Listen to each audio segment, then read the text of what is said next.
Hello, everyone. This is Maureen McCarthy, the Director of Best Practices and Advancement at the Council of Graduate Schools. I'm also one of the co-PIs on Career Pathways. So hello and welcome. We're glad to have you here. Just while we wait for Hiro to enter the meeting, I'm just going to go over some of the logistics. So to minimize background noise, we're asking that you please mute your microphone while you're not speaking. We are going to unmute you on our end. But so please, if you're listening to this and you can hear me, please mute yourself on your own microphones and your own computers and your own telephone connections, however you are connected to the meeting. If you would like to make a comment or ask a question, we ask that you use the raise your hand feature, which is you can find on the taskbar on the right hand side of your screen. Hopefully you all are familiar with that option, but if not, you can type into the chat and maybe we can help you with that.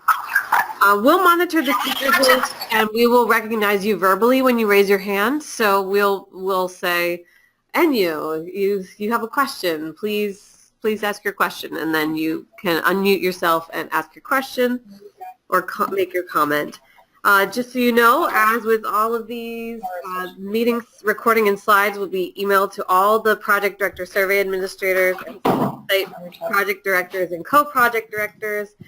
So these will all be available to you after the webinar. And if you have technical issues, please contact GoToWebinar directly. CGS won't be able to help with the troubleshooting. And if you're having trouble hearing us, you can always switch between an audio connection on the telephone or to mic and speakers on your computer at any time. You can also get a new dial-in number if you click problem dialing in. And Can you guys hear it? okay, so if everybody could just continue to remember to mute yourselves while, because we can hear some background noise at the moment, so thanks a lot. I'm going to turn things over to Hiro. Thanks, Maureen. No problem. Okay. All right. Hi, everybody. Well, thanks for calling in for this, our quarterly meeting. Let's see. So here are the agenda item for today's meeting. We want to have a little bit of wrap up of the Spring 2018 Student Survey, then talk about Fall 20 upcoming the Alumni Survey and some of the changes that we made to our Alumni Survey instrument. And of course, one of the topic that all of us continue to be interested in is this finding the contact information for alums and increasing the response rates among them. And we'll touch a little bit about the CGS data resources and other updates. And as usual, please do, we want this to be not just, us talking at you. So, at any point, please do use the raise your hand feature and participating in the conversation. So for Spring 2018 Student Survey, thank you to all the institutions who sent us your data to us. We are starting to patch those data set together and to create our aggregated data set and clean the data. But as you might imagine, that we are dealing with a very large number of the data files, so it's going to take a little bit of time for us to do. But just very briefly, if any of you can, give us a little bit of ideas about it, what sort of response rates that you saw in student survey, were the response rates higher than expected or like lower than expected? Oh, and in general, reflecting back on the Spring 2018 survey process, are there things that went well in your end, or things that didn't quite go well as you expected? And are there any other concerns that emerged from the Spring 2018 process? If you have any, that we would like to hear some feedback from you. Are there anything that we should take as Patricia, you have your hand up? Yes. We expected at Arkansas, at the University of Arkansas, we really expected to have a higher response rate on the students than we did. Mm-hmm. So one of the things that we're going to be working on for the next round is how to get that response rate higher than it was. What was your response rate? Is Ruth on? I think Ruth is on. If she could type in what our response rate was. I think it was around 30%, but I'm not sure I'm remembering that right. But I know that it was lower than what we expected since they were current students. We thought it would be better than the alumni, and it wasn't really better than the alumni. Okay. How about others? Was your response rate around in the 30s or much higher? Chelsea? Yeah, I'm actually a graduate student employed by the graduate school to help with this survey implementation, and our survey response rate was also pretty low. I can't remember what it is off the top of my head. But we found, or my hypothesis, I suppose, is we launched the survey kind of late.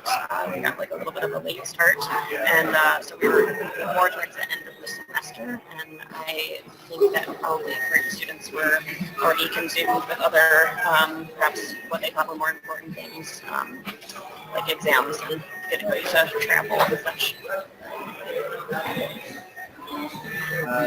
Thank you. Jennifer, you have your hand up. Oh, hi, Hero. Hey. We had, at the University of Washington, we had a much higher response rate on our alumni survey. It was about 40%, and we did on the student survey. And I don't recall exactly what the... Hello, Jennifer? Did we lose you? Still don't know what happened to Jennifer. Okay, are there any other response rate related information on the student survey? And I also wonder, like, if, I'd imagine that, many of you had multiple survey going out toward the students, not just the career pathways survey. So also wonder how crowded the survey field was this past semester. If anybody have that kind of insight, that'd be greatly appreciated. Devin? Yeah, so this is Devin Jensen from the University of Central Florida, and we had several different kind of surveys that were going out to our students around, kind of like 3/4 of the way through the semester. We were doing a survey, I did one on the need for on-campus graduate housing. We did the career pathways survey, and then we also did a climate survey. So I think that's one of the challenges is that, we're living in a time period of big data, and so we're always trying to get data from our population. And so, I think that's one of the challenges. We had basically about a 13% return rate on our current student survey for the career pathways. And, we did the traditional types of efforts to increase participation with a variety of email reminders and just different incentives.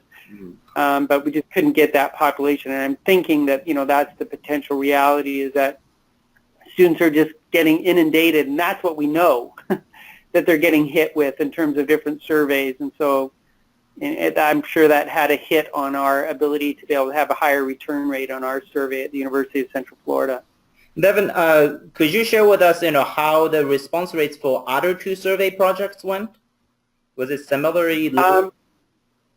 Yeah, the survey on the graduate student housing, we are sitting at about the same level, because we have a student population, generally speaking, of graduate student population of 8,000, and we're about maybe close to 900 responses back on that particular one. We did get a little bit of a higher response rate on the climate survey that we did. It's potential that one was a little bit higher because we had coordinated that with our Graduate Student Association, the graduate student government body for the university, so it's kind of in partnership with them. And so the Graduate Student Association did a few little things as well to kind of help increase the return rate. But again, that one was at about 22% return rate for that one. So that was much better. But I think, it used to be you were happy if you got 30, I've done lots of surveys through the years, you were happy if you got 30% return rate. I'm just not seeing that happen anymore, especially with online surveys.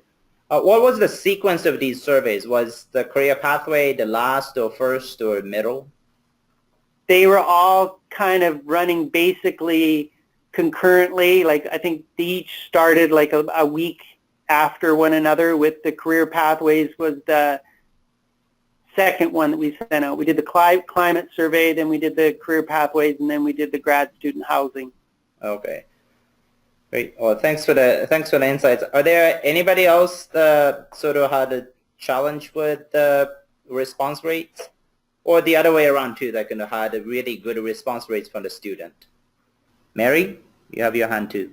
Hi, this is Mary Wood from Wayne State, and we did pretty well with our student response. I think it was around 32%. Mm-hmm. And one of the things we did, we offered Amazon gift cards of $25 to 50 respondents. And maybe that was an incentive, but we found that we did do much better on the students than with our alumni in the fall. Wendy. Yes. Hi, everyone. This is Wendy Carter, VL from UMBC. One of the insights that a student shared with me, we were offering the Amazon cards as well, but she suggested that we offer money on the student cards so that they could buy food and more useful things with their earnings if they were able to win the raffle. So we made the change in our IRB for the next go around to make that happen. So that might be something that other schools could consider as well. Okay, well, thanks for the insights. Yang? Hello, everyone. This is Yang from University of California, Office of the President. Actually, I'm attending this webinar on behalf of my colleague who actually administered the survey. The survey went pretty well. We were targeting at a response rate around 30%, but actually we got 38% response rate in the end. And what I think it helped was we did offer quite a few Amazon gift cards ranging from $50 to even $500. I think we also offered grant prizes at $1,000. So that helped a lot with our response rate. $1,000? Yeah, grant prizes. I think altogether two. So I got my PhD from UCLA, so hopefully I'm invited to respond to surveys one of these days. Yeah, and also we did send out the prizes weekly, so people are always encouraged to finish the survey. And we did when we pull the winners, we always consider those who completed earlier. I think we have some strategy this time to draw the winners, and I think we had a message saying that if you are within the first 100 completers for this week, you're more likely to win a higher prize than you feeling later. I think we did that. But this is something I knew from the meetings, but I still need to confirm with my colleague. So Yang, were there any other survey efforts happening at the same time from the UC President's office? Not at the system level. I'm not quite sure about individual campuses. Okay. Not at the system level for grad students. And for when you send out this survey, do students receive the survey from UCOP or individual campus? what do they see as an invitation? We did it system-wide, so we send out the survey using Qualtrics. Actually, Qualtrics send out emails now. I think they can see. I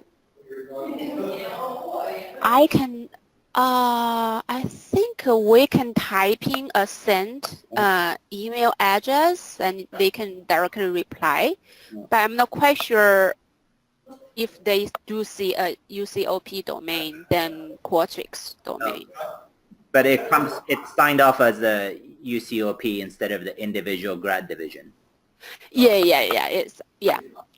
But we do have different email reminders. We use different people's name to send out the reminders. So the email reminders are always drafted in their names. Like sometimes maybe I'm not quite sure. Because we do a lot of surveys here. Yeah. Like especially for undergrads, we sometimes use the chancellors. For graduate well-being survey, we use the graduate dean. Okay. So yeah, we use different people to send out email reminders in the name of them. Sounds good. Thanks for the insight. Yeah. Sandra, are you there? Yeah, sorry. I just wanted to add to what Yang just commented on. We had the announcement signed by all 10 of the graduate deans, so it had their signatures on the bottom. So it was a system-wide survey. Okay. Thanks. Yeah, thank you.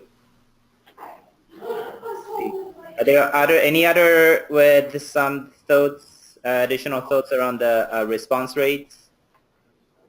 And of course, all of you should have access to our Slack page. So, if you can, let us know what your response rates for the student survey look like. And if you did something unique, like, the different types of incentives you offered or some other strategies in sending out the reminders, like, how frequently you sent the reminders or how you might change who send out the reminders, please do share via Slack so that everybody in this group can benefit from.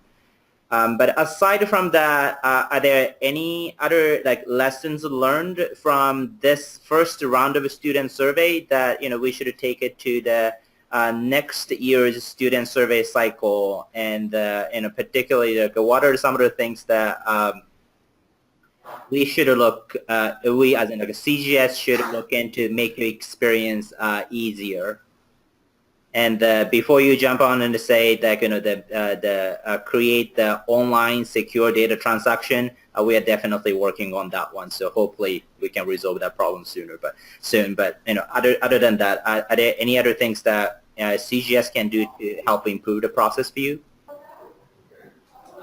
Anybody? Okay. Well, as always, if you have any other thoughts, things that we should consider, do feel free to send us an email or even send a message via Slack as well. All right. Moving on to the Fall 2018 Alumni Survey Administration. See. Okay, so we sent out updated version of survey instrument to you all earlier this month via email. If you're listed as survey administrators, co-project directors, or project directors, you should have received the new version of the new QSF file as well as a PDF document. So most of the questionnaire items remain the same, but we tried to get rid of some of the glitches and the challenges that we had. And also we tried to make the numbering system a little bit clearer.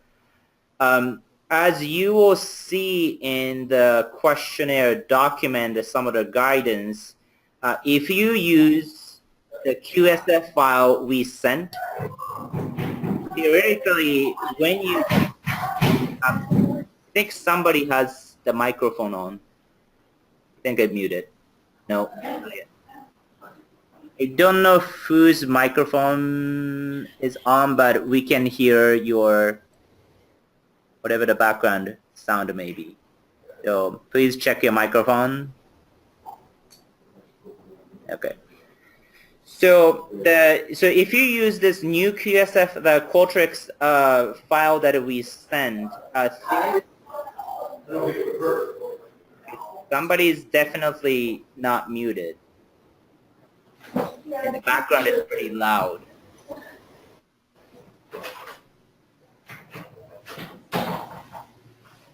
And I think I just heard a door close. So if you heard a door close right behind you, it may be a good time to check your microphone. Okay. Anyways, so in the new QSF file, if you use that QSF file, our intent was to make it slightly easier for your data submission process, as in if you download the file from your Qualtrics, as we specified in the survey document, you should not need to do much of the data cleaning, especially if you didn't tinker with the variables and the different choice options for the survey questionnaire. So that was our hope was to make the process a little bit easier and a little bit simpler for you to submit the data files to us.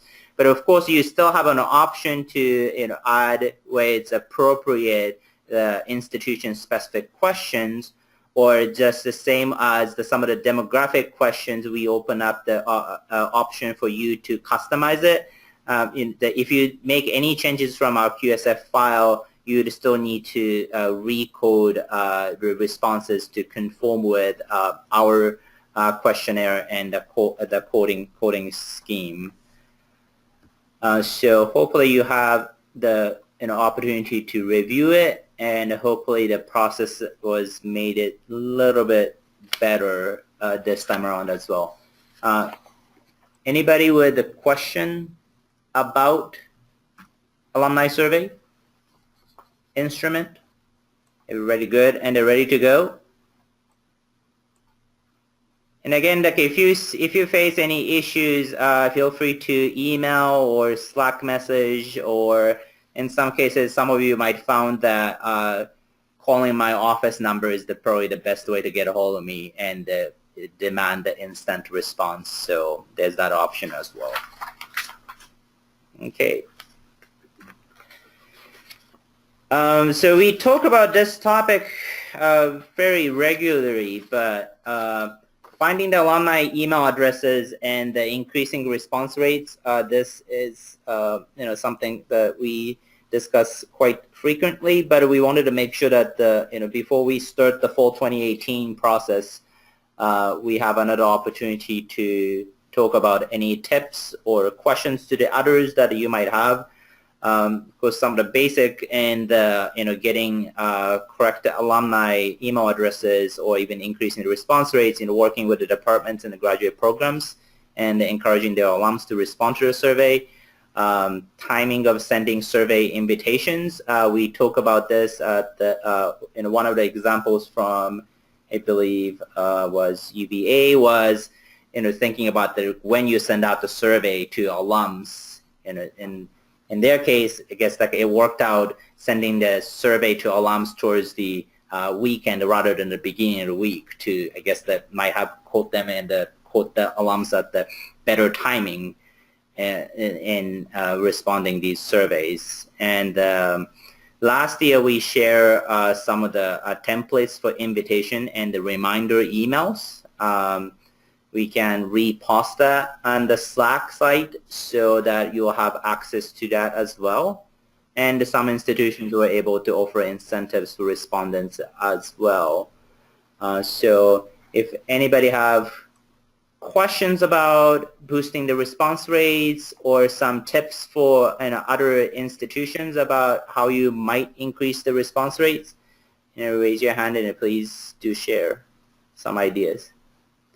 Well, if you have some ideas or questions, again, feel free to in the email or Slack message as well. But hopefully everybody's full 2018 alumni survey process will be the smooth one and get good responses from your alums. Just very quick updates on the in terms of where we are on the CGS data resources. So alumni survey data, we have aggregated and cleaned the alumni survey data with the number of institutions who sent us information. In total, we have about a little bit over 6,500 alumni responses in our data set, and we are beginning to look at some of the data points.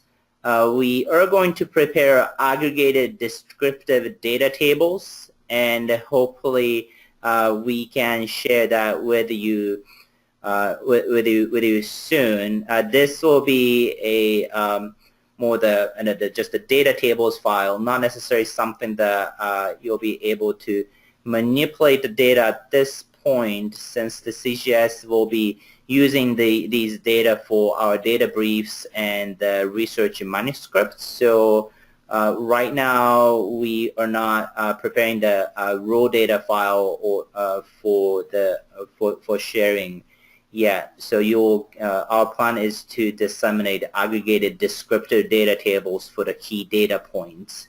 So this is something that we'll have the descriptive results by cohorts or broader fields of study type of things. And we are also going to prepare several data briefs on the topical issues that emerge from this data set. And this is not meant to do the comparison by institutions, but just looking at the data set as a whole and discuss some of the emerging themes from the results that we are going to capture. And again, as we promised in the data sharing agreement, before we publicly release these the data tables or data briefs, the institutions will have opportunity to review and make sure that the privacy of your respondents are not compromised. Anybody have question about CGS data resources?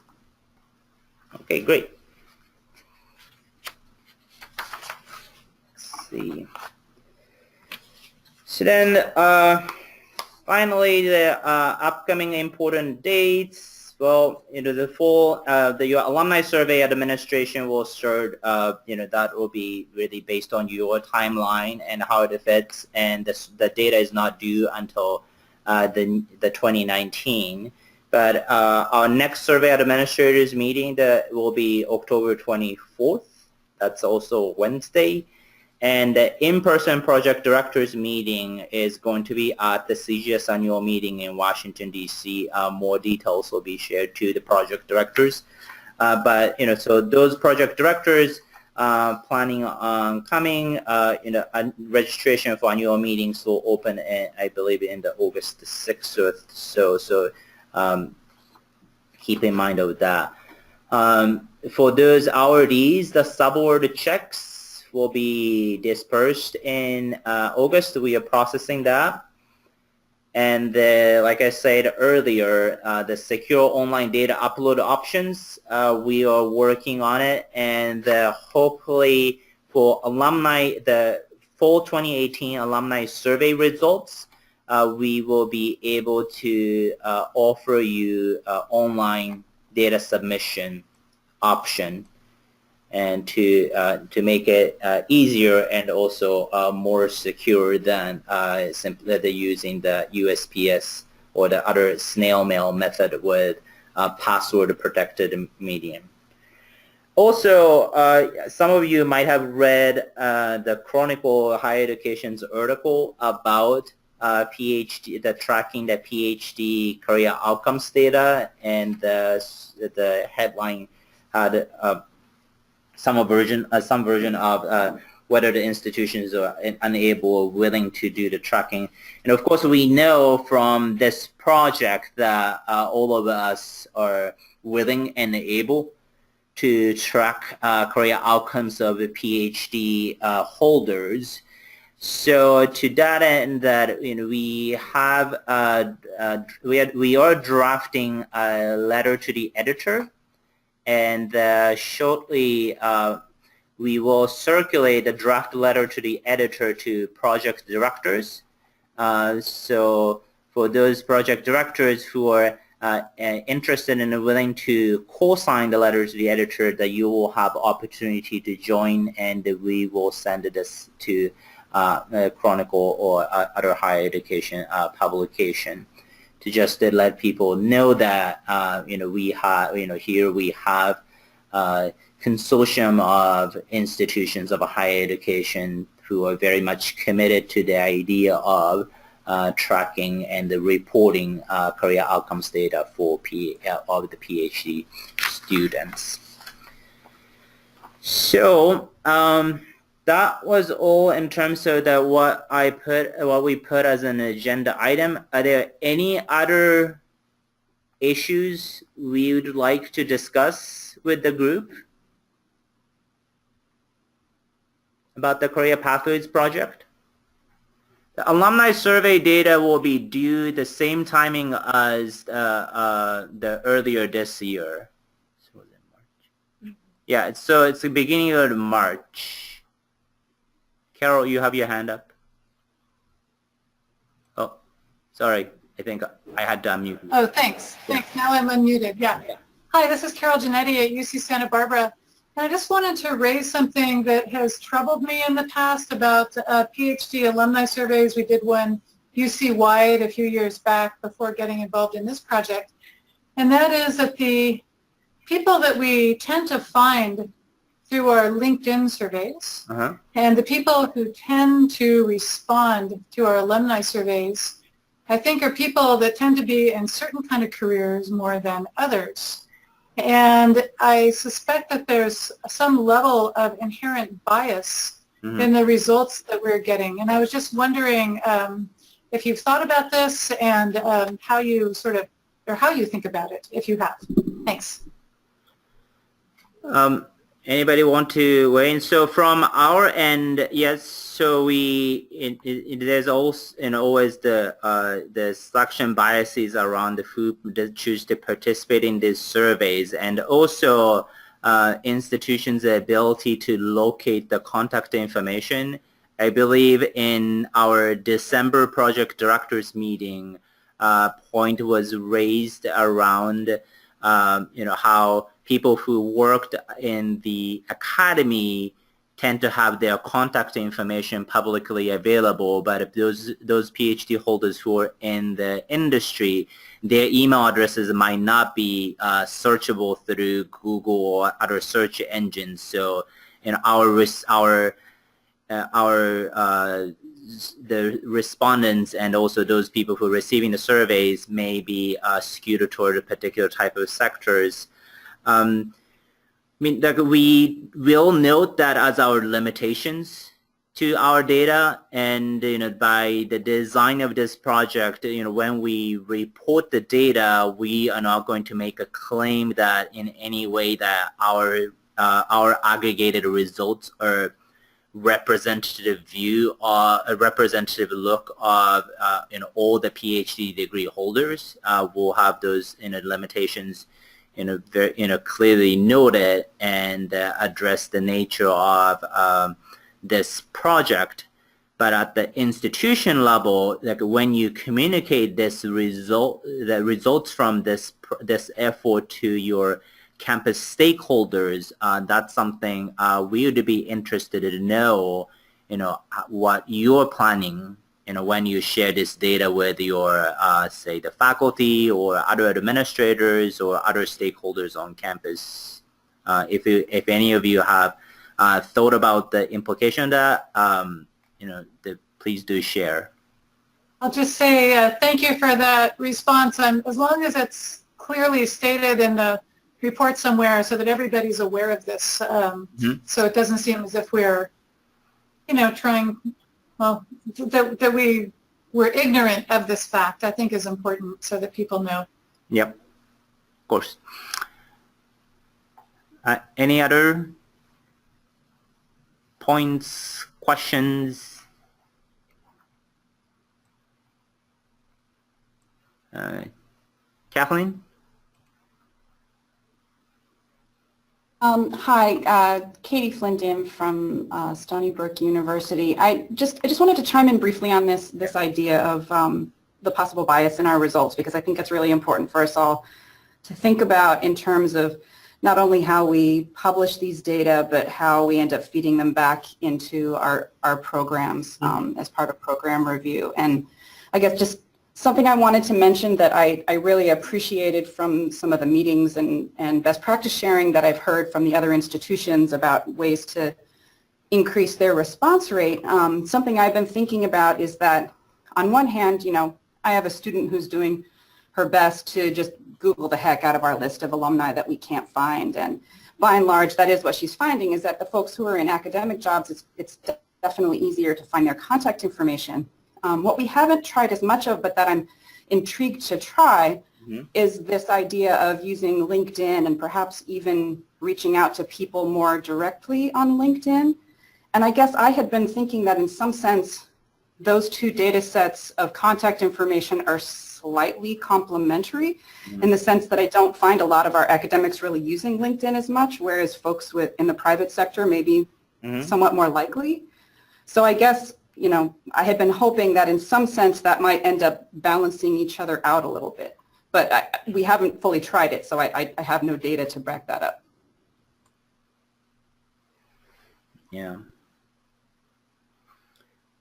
Any others on this topic? Yeah,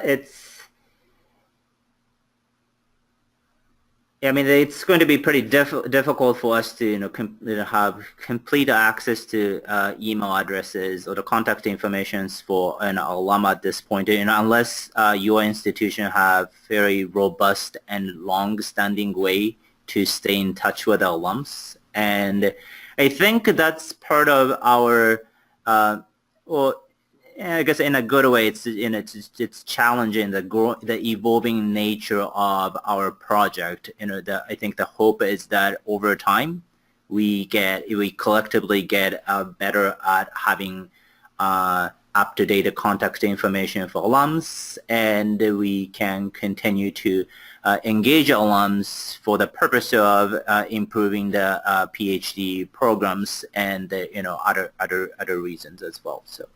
So David Bradshaw also noted the LinkedIn and the other social media. Aside from LinkedIn and Facebook, what are other social media platforms would you recommend that people look into it for up-to-date contact information? In multiple different ways.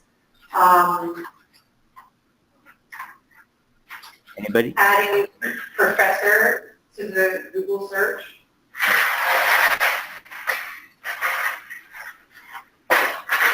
Google.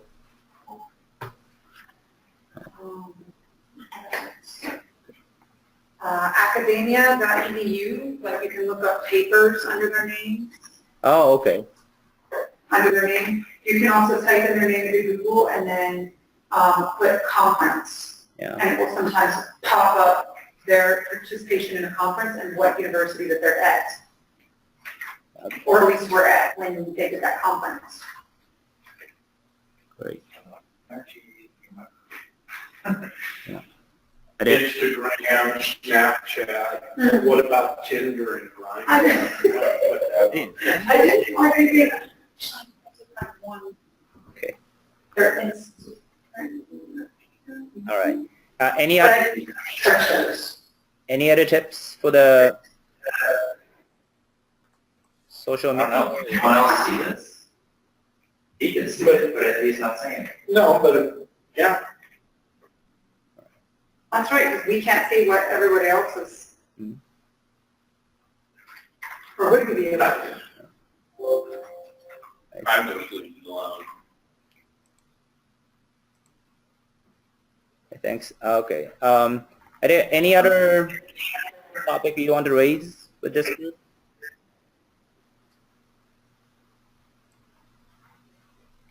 Any other concerns, questions? Ruth? Ruth? Oh wait, I have to, oh, okay. You're muted. Hello? Yeah. Hi, can you hear me? Yep. Yes, I just want to add into that. Sometimes when we're looking for alums in certain fields, like we're trying to survey some of our psychology alums, I did manage to find a lot of their email addresses through public directories, say the Arkansas Psychology Association. I forgot the exact name. Arkansas Psychological Association. So, of course, this comes from Google, but if we're looking for contact information for alumni in certain fields, there are, I guess, state associations that would have public directories of their members. So that's one way I find a lot of some of our alumni email addresses. Okay, great. Are there anybody who are aware of sort of like a public directory?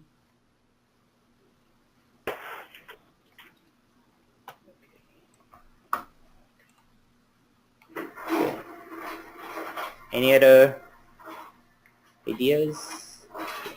It's always like if you, again, like these sorts of good ideas and like a way to look for some of the contact information, like do share that on our Slack page. And if you don't have access to that platform, do email us and make sure that we'll send you an invite or the dissertation title and do the search through that. Yep. And post CV information and more. Yep. Well, thank you, and as always, for your active participation with this project. And thank you for calling in, and hope you have good rest of the summer, and good luck with your the fall alumni survey administration. All right. Thank you, and have a good rest of the day.